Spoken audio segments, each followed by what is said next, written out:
Hello, everyone. This is Advocate Sakshi Aswal, and welcome to today's session. This is the fourth lecture with respect to Indian Contract Act, and in today's lecture, we'll be discussing capacity to contract, under which is mentioned under Section 11 of the Indian Contract Act 1872. Basically ये जो section है वो बहुत ही important है और ये section contract करने की कैपेसिटी के बारे में है विच मीन्स कौन लोग लीगली कॉन्ट्रैक्ट में एंटर कर सकते हैं और कौन नहीं. So let's start today's session. So students, हमारी पहली जो स्लाइड है which is introduction to capacity to contract, इसमें सेक्शन 11 का थोड़ा सा डिस्कशन है. सेक्शन 11 के अकॉर्डिंग एक पर्सन कॉम्पिटेंट तब होता है जब वो एज ऑफ मेजॉरिटी का हो, साउंड माइंड का हो और किसी भी लॉ के अकॉर्डिंग डिस्क्वालिफाइड ना हो. अगर इन तीनों में से कोई भी कंडीशन फुलफिल नहीं होती तो वो इंडिविजुअल कॉन्ट्रैक्ट के लिए इनकॉम्पिटेंट माना जाता है, विच मीन्स कि वो कॉन्ट्रैक्ट में एंटर नहीं कर सकती है पार्टी. सो सी, सिंपल वर्ड्स में कॉन्ट्रैक्ट के लिए कैपेसिटी मतलब कि आपके पास इतनी समझ और लीगल स्टेटस है कि आप कॉन्ट्रैक्ट की टर्म्स और उसके कॉन्सिक्वेंसेस को पूरी तरह से समझ सकते हैं. ये लॉ वल्नरेबल इंडिविजुअल्स को प्रोटेक्ट करता है. मतलब अगर कोई कॉन्ट्रैक्ट को समझ नहीं सकता तो लॉ उसको प्रोटेक्ट करेगा कि उसका नुकसान ना हो, किसी भी तरीके से उसको हार्म ना हो, राइट. फंडामेंटल प्रिंसिपल्स हैं कुछ with respect to you know contractual capacity. Contractual capacity एक फंडामेंटल एलिमेंट है और for a valid contract section 10 में ये मेंशन्ड है. जो भी इंडिविजुअल सेक्शन 11 के क्रिटेरिया को मीट नहीं करते उनके साथ किए गए अग्रीमेंट्स वॉइड अब इनिशियो होते हैं. मतलब शुरू से ही वो इनवैलिड होता है. इसका मेन पर्पस प्रोटेक्टिव एक प्रोटेक्टिव अप्रोच देना है, not punitive, which means punishment की जगह हम यहाँ पर प्रोटेक्शन पे फोकस करते हैं. जैसे माइनर्स को कोई भी अनफेयर ऑब्लिगेशन से हम बचा सकते हैं. So with respect to this we can understand. अब हम देखेंगे कि जो सेक्शन 11 है उसके अकॉर्डिंग कौन लोग इनकॉम्पिटेंट टू कॉन्ट्रैक्ट हैं. इसमें तीन मेन कैटेगरीज हैं. Okay, first is minors, then we have persons of unsound mind, and then we have disqualified persons. So if we discuss minors, then it's very important to understand that definition of minor is stated and it is provided. Indian majority act 1875 के according majority age generally 18 years है. लेकिन अगर court ने किसी person या उसकी property के लिए गार्जियन अपॉइंट किया है तो वो 21 ईयर्स तक माइनर ही रहता है. ये एक्स्ट्रा प्रोटेक्शन के लिए प्रोवाइडेड है. माइनर मतलब वो एक तरीके से हम कह सकते हैं चिल्ड्रन जो कॉन्ट्रैक्ट करने की लीगल एज तक नहीं पहुंचे हैं.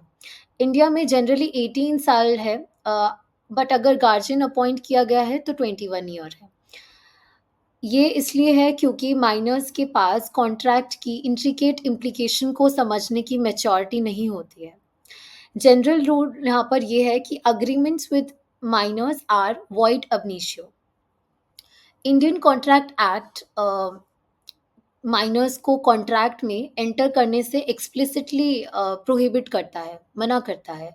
इसका सीधा मतलब ये है कि कोई भी कॉन्ट्रैक्ट जो माइनर ने किया है वो वॉइड अब इनिशियो है, यानी शुरू से ही वो नल और वॉइड कंसिडर किया जाएगा.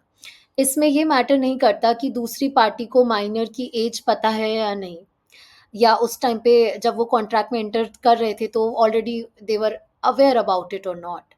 ये प्रिंसिपल मोहिरी बीवी वर्सेस धर्मोदास घोष 1903 का एक केस है उसमें इस्टेब्लिश हुआ था. ये हमने अपनी पिछली वीडियो में भी डिस्कस किया है ये particular case. You can go to that video and watch that as well. अगर कोई माइनर कॉन्ट्रैक्ट करता है तो वो कॉन्ट्रैक्ट स्टार्ट से ही इनवैलिड है, जैसे उसकी कोई लीगल एग्जिस्टेंस ही नहीं हो. यही सबसे इम्पोर्टेंट है। इसका रीज़न यही है कि माइनर्स के पास कॉन्ट्रैक्ट की लीगल ऑब्लिगेशंस को समझने की पावर नहीं होती, और ये भी कह सकते हैं कि उनके पास कैपेबिलिटी ही नहीं होती। Then we have some legal implications with respect to the minors agreement. First is void ab initio principle. Minor के अग्रीमेंट से कोई लीगल ऑब्लिगेशन नहीं होती। माइनर को ना तो लोन रीपे करना पड़ेगा और ना ही कोई और कॉन्ट्रैक्चुअल ऑब्लिगेशन फुलफिल करनी पड़ेगी। Section 64 which is the restitution section भी यहाँ पर अप्लाई नहीं होता, क्योंकि वो वॉइडेबल कॉन्ट्रैक्ट्स के लिए है, not for void ab initio contracts. Generally minor को बेनिफिट्स रिटर्न करने के लिए कंपेल नहीं किया जा सकता, but there is equitable exception. अगर माइनर ने फ्रॉडेंटली किसी भी गलत वे में अपनी एज मिसरिप्रेजेंट करके कोई स्पेसिफिक प्रॉपर्टी या एसेट ऑब्टेन किया है, तो कोर्ट्स रेस्टिट्यूशन ऑर्डर कर सकते हैं, प्रोवाइडेड गुड्स ट्रेसेबल होने चाहिए जो भी गुड्स एक्सचेंज हुए हैं। ये अनजस्ट इनरिचमेंट हो रोकने के लिए बनाया गया है पर्टिकुलर सेक्शन। कॉन्ट्रैक्ट को वैलिड ये नहीं कंसिडर किया जाएगा। Then we have doctrine of estoppel, not which means not which is not applicable against minors। Estoppel जो है वो माइनर पर अप्लाई नहीं होता। अगर माइनर ने अपनी एज गलत बता कर कॉन्ट्रैक्ट किया भी है, तो भी वो यू नो माइनॉरिटी का डिफेंस ले सकता है। मोहिरी बीबी वर्सेस धर्मोदास के घोष के केस ने इसको कंफर्म किया था। माइनर अगर झूठ भी बोलता है अपनी एज के बारे में, तो भी उसको प्रोटेक्ट किया जाएगा। ये अडल्ट पार्टी की रिस्पॉन्सिबिलिटी है कि वो माइनर की एज वेरीफाई करें, प्रूडेंटली इसके बारे में ड्यू डिलिजेंस करें। अगर वो ऐसा नहीं करते, तो उनको कोई लीगल रिकोर्स नहीं मिलेगा। Then we have ratification. Minors agreement cannot be ratified upon attaining majority. Minor का void ab initio agreement major होने के बाद भी रेटिफाई नहीं हो सकता। कोई लीगल एग्जिस्टेंस ही नहीं थी उस ओरिजिनल अग्रीमेंट की, तो रेटिफाई क्या ही करेंगे इसको। एक नया फ्रेश कॉन्ट्रैक्ट इंटर करना पड़ेगा। Then we have some exceptions to the rule. कुछ एक्सेप्शंस मेंशन्ड हैं। First is contracts for necessaries. Minor की प्रॉपर्टी नेसेसरीज के लिए लाइबल होती हैं।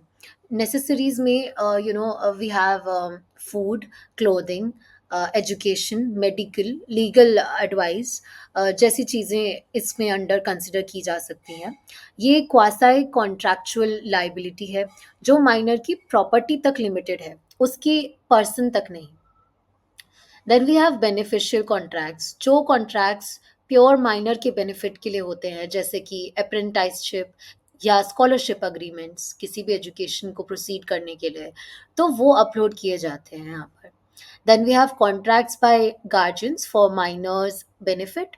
अगर लीगल गार्जियन माइनर के बिहाफ पर कॉन्ट्रैक्ट करता है जो माइनर के बेनिफिट या नेसेसिटी के लिए है, तो वो वैलिड और बाइंडिंग हो सकता है। Then we have minor as a partner। Indian partnership act 1932 के सेक्शन 30 के अंडर माइनर फुल पार्टनर नहीं बन सकता, बट पार्टनरशिप के बेनिफिट शेयर कर सकता है विद कंसेंट। उसकी लाइबिलिटी लिमिटेड होती है उसके शेयर ऑफ गेन्स तक। Then we have whenever we talk about the next thing, which is persons of unsound mind। Persons of unsound mind की जो डेफिनेशन है वो मेंशन्ड है under section 12।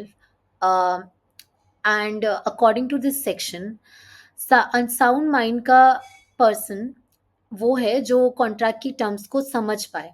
That you are mentally stable, it means you are mentally stable, that's why you are able to understand the terms and conditions which are mentioned in the contract, or you are able to understand how you have to go on with the legal compliance। तो अगर और जो भी उस terms and conditions के effects हैं उसे rationally जज कर पाए, so it means you are mentally sound, you are mentally stable. अगर कोई मेंटल इलनेस, इंटॉक्सिकेशन या टेम्पररी इनकैपेसिटी की वजह से ऐसा नहीं कर पाता, तो वो अनसाउंड माइंड का कंसीडर किया जाएगा वो इंडिविजुअल। सिंपल है, जो कॉन्ट्रैक्ट की टर्म्स और उसके इम्पैक्ट्स को समझकर रैशनल डिसीजन ले सके, मतलब सही डिसीजन ले सके, प्रैक्टिकल डिसीजन ले सके, वो साउंड माइंड है। जो नहीं कर सकता वो अनसाउंड माइंड है। सो इसकी लीगल पोजीशन भी है which is contracts are void. Minors की तरह अनसाउंड माइंड के इंडिविजुअल्स भी लीगली इनकॉम्पिटेंट होते हैं और उनके कॉन्ट्रैक्ट्स जनरली वॉइड होते हैं। इसको Inder Singh and others versus परमेश्वर धरी सिंह एंड अनदर 1957 का एक केस है। इससे ये कंफर्म हुआ था this particular thing. Concept of lucid intervals. अगर कोई नॉर्मली अनसाउंड माइंड का पर्सन ल्यूसिड इंटरवल में, यानी टेम्पररी क्लियर जजमेंट के टाइम में कॉन्ट्रैक्ट करता है, तो वो कॉन्ट्रैक्ट वैलिड माना जाएगा। लेकिन प्रूफ का बर्डन उस पार्टी पर होता है जो कॉन्ट्रैक्ट की वैलिडिटी असर्ट कर सकता है। उसे ये प्रूव करना होगा कि person exact moment of contract पर ल्यूसिड इंटरवल में था। Then we have persons disqualified by law. This is the third category, right? Section 11 explicitly कहता है कि person not be disqualified from contracting by any law to which he is subject. इसमें अलग अलग individuals या entities आते हैं जिनकी contractual capacity specific status, legal principles या पब्लिक पॉलिसी के थ्रू रिस्ट्रिक्ट या रिमूव की जाती है। मतलब सिर्फ माइनर या मेंटल इनकैपेसिटी ही नहीं, कुछ और लॉज भी हैं जो लोगों को कॉन्ट्रैक्ट करने से रोक सकते हैं। For example national security, public order या corporate rules. Examples we have which means alien enemies. जब इंडिया किसी कंट्री के साथ वॉर में हो तो उस कंट्री के सिटीजन्स एलियन एनिमीज जिन्हें हम बोलते हैं, इंडियन सिटीजन्स के साथ कॉन्ट्रैक्ट नहीं कर सकते। वो यूजुअली कॉन्ट्रैक्ट्स वॉइड होते हैं ऐसे। Then we have foreign sovereigns and ambassadors. इन्हें इंटरनेशनल लॉ के अंडर इम्यूनिटीज मिलती हैं जो उनकी कॉन्ट्रैक्चुअल कैपेसिटी को रिस्ट्रिक्ट करता है अनलेस कमर्शियल पर्पसेस के लिए हो। Then we have convicts. Jail में बंद लोग जो भी अरेस्टेड हैं अपनी इनकार्सनेशन पीरियड में है, वो कॉन्ट्रैक्ट्स में एंटर नहीं कर सकते अनलेस लॉ या कोर्ट ऑर्डर से परमिशन मिले। इंसॉल्वेंस। सो अगेन इंसॉल्वेंट पर्सन जिनके एसेट्स जो है ऑफिशियल रिसीवर के पास होती है, अपनी प्रॉपर्टी के रिगार्डिंग कॉन्ट्रैक्ट करने में इनकॉम्पिटेंट होते हैं वो।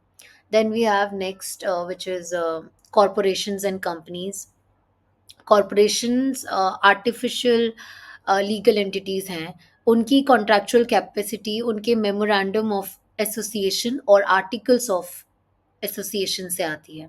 अगर वो अपनी पावर्स के बाहर which means ultra vires contract करते हैं तो वो वॉइड माना जाता है। Okay, so this is what we have discussed, the examples of disqualified persons, some examples of it. You can go through these slides and try to understand it.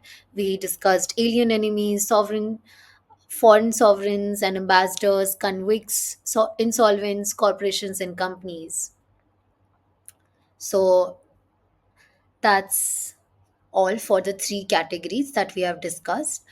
Then let's discuss some landmark case laws on minors agreements. Okay, so अब हम दो बहुत important case laws discuss करेंगे, दोनों ही minor agreement से related हैं। First we have Mohori Bibi versus Dharmodas Ghosh 1903 case. Facts इसमें ये हैं कि जो धर्मोदास घोष जो माइनर था, उसने 20,000 रुपीज़ के लोन के अगेंस्ट अपनी प्रॉपर्टी मॉर्गेज की। मनी लेंडर ब्रह्मोदत्त के एजेंट को घोष की माइनॉरिटी के बारे में पता था। घोष की माँ ने भी इन्फॉर्म किया था, राइट? तो सिर्फ 8,000 रुपीज़ एडवांस हुए थे। बाद में घोष ने मॉर्गेज कैंसिल करने के लिए सूट फाइल किया। मनी लेंडर के रिप्रेजेंटेटिव ने आर्ग्यू किया कि माइनर की एज मिसरिप्रेजेंटेड थी, तो एस्टॉपल अप्लाई होना चाहिए और रेस्टिट्यूशन भी होना चाहिए।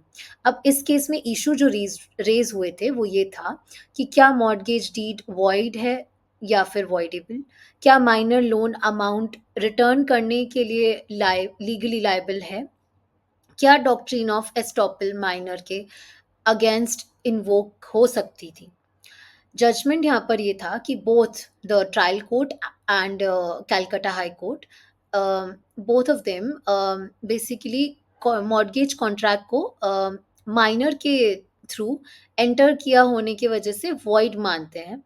प्राइवेट काउंसिल ने भी इस डिसीजन को अपहोल्ड किया। सो वॉइड अब इनिशियो, इसके रीजंस थे कुछ void ab initio, which means that private counsel ने क्लियर कर दिया था कि माइनर के का कॉन्ट्रैक्ट एब्सोल्युटली वॉइड होता है from the beginning. Minors lack the legal capacity to contract.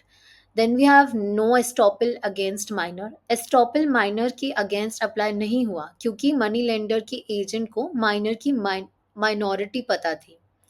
No restitution under section 64 और 65। सेक्शन 64 और 65 जो कि रेस्टिट्यूशन से डील करते हैं, वॉइडेबल कॉन्ट्रैक्ट्स पर अप्लाई होते हैं, वॉइड अब नीशियो पर नहीं होते हैं apply, right.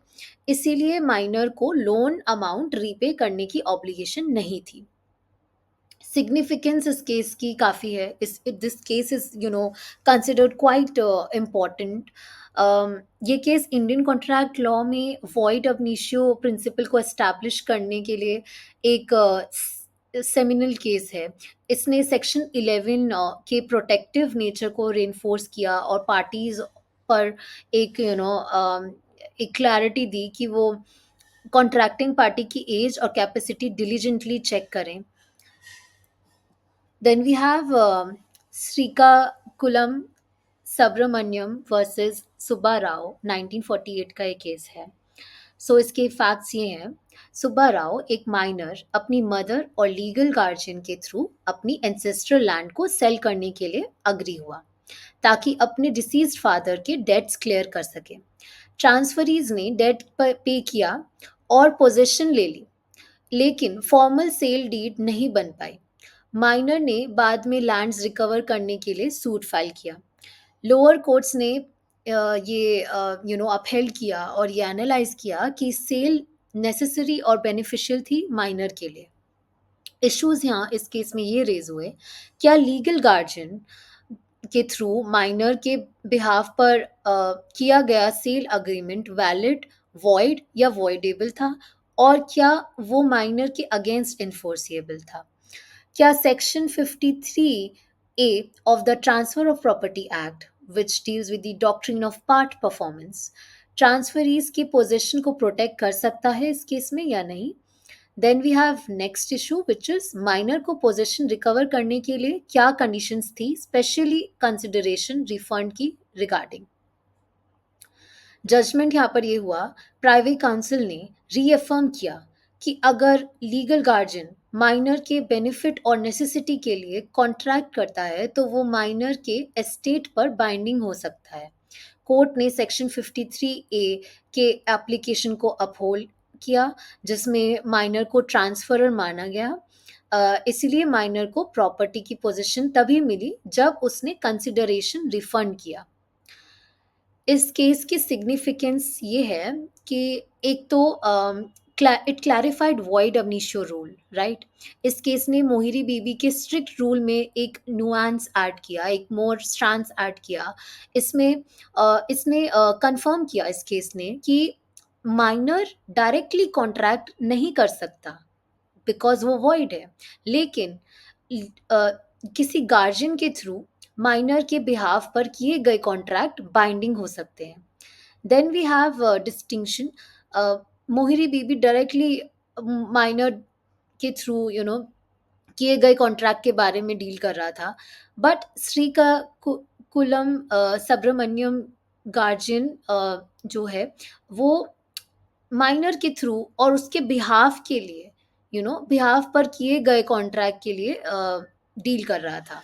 Then we have enforceability of beneficial contracts. ये केस एक वाइटल एक्सेप्शन प्रोवाइड करता है जहां लॉ माइनर्स के डेट्रीमेंटल अग्रीमेंट से माइनर्स को डेट्रीमेंटल अग्रीमेंट से प्रोटेक्ट करता है, बट उनको जेन्युइन बेनिफिशियल ट्रांजैक्शंस के से एस्केप नहीं करने देता जो उनके गार्जियंस ने लॉफुली किए हों। So, what we can conclude is that finally, we can say that Section 11 of the Indian Contract Act 1872 contractual capacity के लिए डेफिनेटिव फ्रेमवर्क प्रोवाइड करता है। Age of majority, sound mind और लीगली डिस्क्वालिफाइड ना हो, ये तीनों क्राइटेरियाज को कंसिडर करता है। माइनर्स के लिए मोहिरी बीबी ने एस्टैब्लिश किया कि अग्रीमेंट्स वॉइड अब इश्यू होते हैं, no there is no estoppel, no ratification. लेकिन श्रीकाकुलम सुब्रमण्यम के जैसा केस ये बताता है कि नेसेसरीज और बेनिफिशियल अग्रीमेंट्स स्पेशली गार्जियंस के थ्रू किए गए हों अगर, तो वो एक्सेप्शंस होते हैं और उसमें माइनर जो है कॉन्ट्रैक्ट में एंटर कर सकते हैं। पर्सन्स ऑफ अनसाउंड माइंड भी हमने डिस्कस किया, इनके अग्रीमेंट्स जनरली वॉइड होते हैं बट ल्यूसिड इंटरवल्स में किए गए कॉन्ट्रैक्ट्स वैलिड हैं। डिसक्वालिफाइड पर्सन्स भी हमने डिस्कस किया, इनकी लिमिटेशंस पब्लिक पॉलिसी रीजन से आती हैं। बेसिकली सेक्शन 11 वल्नरेबल इंडिविजुअल्स को एक्सप्लॉयटेशन से प्रोटेक्ट करता है। इंडियन लीगल फ्रेमवर्क प्रोटेक्शन और लेजिटिमेट ट्रांजैक्शंस की एनफोर्सेबिलिटी के बीच एक डेलिकेट बैलेंस मेंटेन करता है। इसीलिए कॉन्ट्रैक्ट करने से पहले ड्यू डिलिजेंस बहुत ज़रूरी है ताकि कैपेसिटी वेरीफाई हो सके और agreement valid हो सके।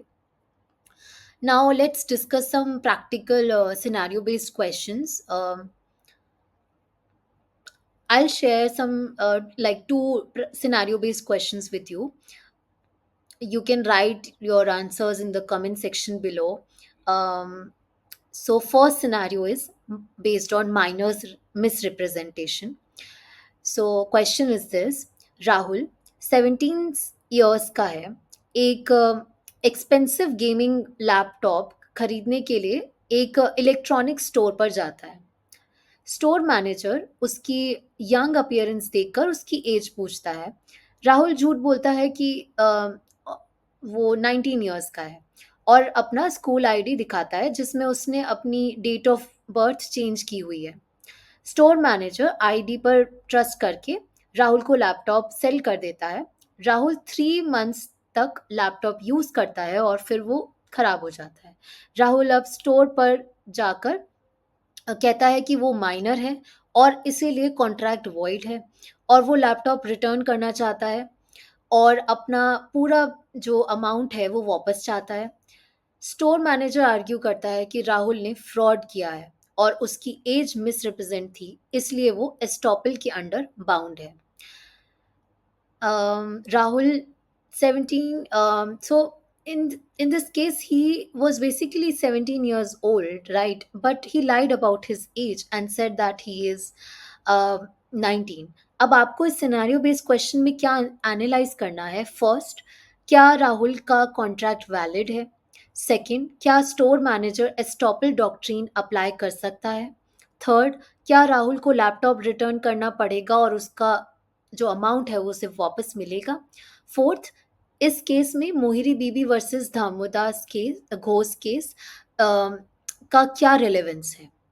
So the answer for this particular question is that first thing, क्या राहुल का कॉन्ट्रैक्ट वैलिड है? नहीं, राहुल का कॉन्ट्रैक्ट वैलिड नहीं है। राहुल एक माइनर है, ही इज 17 ईयर्स ओल्ड और इंडियन कॉन्ट्रैक्ट एक्ट 1872 के सेक्शन 11 के अकॉर्डिंग एक माइनर कॉन्ट्रैक्ट करने के लिए कॉम्पिटेंट नहीं होता, इसीलिए उसके साथ किया गया ये कॉन्ट्रैक्ट वॉइड अब इनिशियो है, जिसका मतलब है कि शुरू से ही लीगल पॉइंट ऑफ व्यू से ये कॉन्ट्रैक्ट माना ही नहीं गया। सेकंड, क्या store manager estoppel doctrine apply कर सकता है? नहीं, store manager estoppel doctrine apply नहीं कर सकता। राहुल के against मोहिरी Bibi versus दामोदास Ghosh case ने ये क्लैरिफाई किया है कि एस्टॉपल का जो माइनर का जो सेक्शन है वो माइनर पर लागू नहीं होता। चाहे उसने अपनी एज के बारे में गलत बताया हो, मिसरिप्रेजेंटेशन किया हो। स्टोर मैनेजर की ये रिस्पॉन्सिबिलिटी थी कि वो राहुल की जो रियल एज है उसके बारे में प्रॉपर इन्वेस्टिगेशन करें before selling the laptop. Third, क्या राहुल को लैपटॉप रिटर्न करना पड़ेगा और उसका अमाउंट वापस मिल जाएगा? यूजुअली कॉन्ट्रैक्ट, क्योंकि वॉइड अब निश्यो है, राहुल का कॉन्ट्रैक्ट के अकॉर्डिंग लिया हुआ जो प्रॉफिट है, जो जो भी लिया हुआ उसका पर्क्स हैं, वो उसको रिटर्न करने के लिए अ, नहीं बोल सकता, फोर्स नहीं कर सकता। सेक्शन 64 एंड 65 वॉइड कॉन्ट्रैक्ट्स पर जो अप्लाई नहीं होता है ये रेस्टिट्यूशन सेक्शन इस केस में। इसलिए लैपटॉप के खराब हो जाने की वजह से उससे वापस लेना या उसका अमाउंट वापस मिलना मुश्किल हो सकता है। लेकिन अगर लैपटॉप उसी कंडीशन में होता जिसमें उसने बाय किया था, तो कोर्ट इक्विटेबल रेस्टिट्यूशन के अंडर उसे वापस करने का ऑर्डर दे सकता था, ताकि अनजस्ट एनरिचमेंट ना हो। इस केस में क्योंकि लैपटॉप खराब हो चुका है, स्टोर मैनेजर के लिए पूरा अमाउंट रिकवर करना थोड़ा मुश्किल होगा इस केस में। Then we have fourth answer to this particular case, which is इस केस में मोहिरी बीवी वर्सेस धर्मोदास कोस का रेलेवेंस है या नहीं। सो मोहिरी बीवी वर्सेस धर्मोदास घोष इस केस में सबसे ज़्यादा रेलेवेंट है। इस सिचुएशन से काफ़ी उसका रेलेवेंस है, कनेक्शन है। इसमें दो मेजर एस्पेक्ट्स हैं। फर्स्ट, माइनर का कॉन्ट्रैक्ट वॉइड अब इश्यू होता है, विच मीन्स स्टार्टिंग से, बिगनिंग से ही वो वॉइड है, उसकी कोई रेलेवेंस नहीं है। राहुल के साथ किया गया लैपटॉप का कॉन्ट्रैक्ट इसीलिए स्टार्टिंग से ही वॉइड था। सेकंड, एस्टॉपल माइनर के अगेंस्ट अप्लाई नहीं होता। राहुल अपनी एज के बारे में झूठ बोलने के बाद भी अपनी माइनॉरिटी के बेसिस पे अपने आप को प्रोटेक्ट कर सकता है। ये केस माइनर की प्रोटेक्शन को प्रमोट करने के लिए बना है। So this was first scenario. Now let's discuss the second scenario based question, which is based on guardians agreement for minors education. Priya 15 years की है और वो एक रेप्यूटेड बोर्डिंग स्कूल में एडमिशन लेना चाहती है। प्रिया के पेरेंट्स, जो उसके लीगल गार्जियंस हैं, स्कूल के साथ एडमिशन अग्रीमेंट साइन करते हैं। अग्रीमेंट में स्कूल फी, हॉस्टल चार्जेस और other terms and conditions mentioned हैं। पेरेंट्स अग्रीमेंट साइन करते टाइम स्कूल को इन्फॉर्म करते हैं कि प्रिया माइनर है। 2 years के बाद जब प्रिया 17 years की होती है, तो उसके पेरेंट्स की फाइनेंशियल कंडीशन जो है वो काफ़ी पुअर हो जाती है और वो स्कूल फ़ी पे नहीं कर पाते। स्कूल फ़ी रिकवर करने के लिए प्रिया के पेरेंट्स और प्रिया केस फाइल करते हैं। पेरेंट्स आर्ग्यू करते हैं कि प्रिया माइनर थी जब अग्रीमेंट साइन किया गया था, इसीलिए कॉन्ट्रैक्ट वॉइड है। स्कूल आर्ग्यू करता है कि ये कॉन्ट्रैक्ट प्रिया के बेनिफिट के लिए था और उसके गार्जियंस ने एंटर किया था, राइट? तो अब यहाँ पर एक टग ऑफ वॉर सिचुएशन है between the school authority and parents of Priya. तो इस केस में हमें कुछ क्वेश्चंस एनालाइज करने हैं कि क्या ये अग्रीमेंट प्रिया के अगेंस्ट एनफोर्सिएबल होगा? क्या ये कॉन्ट्रैक्ट बेनिफिशियल कॉन्ट्रैक्ट की कैटेगरी में आएगा? क्या इस केस में श्रीकाकुलम सुब्रमण्यम वर्सेस सुब्बा राव, जो हमने डिस्कस किया है केस, इसका कोई रेलेवेंस है? नेक्स्ट, स्कूल के पास क्या कोई लीगल रिकोर्स है? So let's one by one try to answer these questions. First, क्या ये अग्रीमेंट प्रिया के अगेंस्ट एनफोर्सिएबल होगा? हाँ, ये अग्रीमेंट प्रिया के अगेंस्ट एनफोर्सिएबल होगा, लेकिन उसकी प्रॉपर्टी तक लिमिटेड, क्योंकि कॉन्ट्रैक्ट उसके लीगल गार्जियंस के थ्रू उसके बेनिफिट और नेसेसिटी विच मीन्स उसकी एजुकेशन के लिए किया गया था, तो ये माइनर की प्रॉपर्टी पर बाउंड लीगली बाउंड हो सकता है। माइनर का पर्सनल लाइबिलिटी नहीं बन सकती, बल्कि उसकी estate proper which means property के बेसिस पे की जा सकती है। नेक्स्ट क्वेश्चन, क्या ये कॉन्ट्रैक्ट बेनिफिशियल कॉन्ट्रैक्ट की कैटेगरी में आएगा? देन यस, ये कॉन्ट्रैक्ट बेनिफिशियल की कैटेगरी में आएगा। जैसे हमने डिस्कस किया था, एजुकेशन माइनर के लिए एक नेसेसरी एक नेसेसिटी मानी जाती है, तो हम ये कह सकते हैं कि जब माइनर के गार्जियंस उसकी एजुकेशन के लिए कोई अग्रीमेंट करते हैं, तो उसे माइनर के यू कैन से बेनिफिट के लिए कंसिडर किया गया है। सो बेनिफिशियल कॉन्ट्रैक्ट माना जाएगा इसको, और ऐसे कॉन्ट्रैक्ट्स को लॉ अपहोल्ड भी करता है।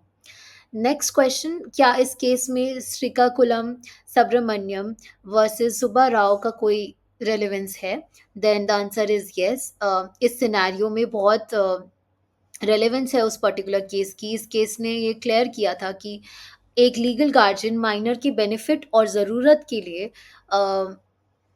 कॉन्ट्रैक्ट करता है अगर, तो वो कॉन्ट्रैक्ट माइनर की एस्टेट या प्रॉपर्टी पर कहीं न कहीं हम बाउंड कर सकते हैं।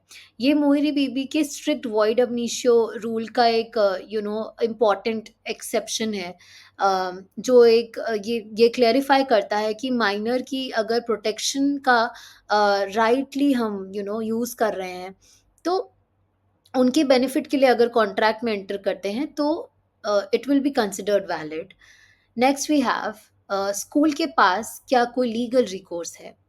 ये बहुत इंपॉर्टेंट क्वेश्चन है। स्कूल के पास लीगल रिकोर्स है कि वो प्रिया की प्रॉपर्टी से फीस की अपना रिवर्ट लें, क्योंकि ये कॉन्ट्रैक्ट उसके गार्जियंस ने उसके बेनिफिट के लिए किया था।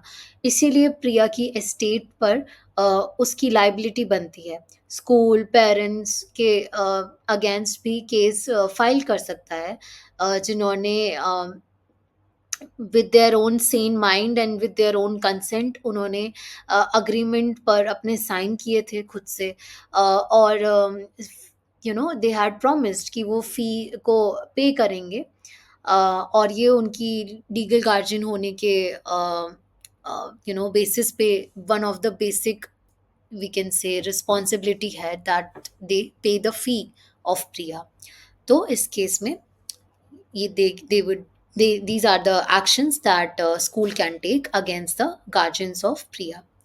So this was it for today's session, and I hope you liked today's lecture, and keep studying and stay motivated. Thank you for being attentive and listening to this lecture. Like, share, and subscribe to our YouTube channel, Legal Vidya. Thank you so much.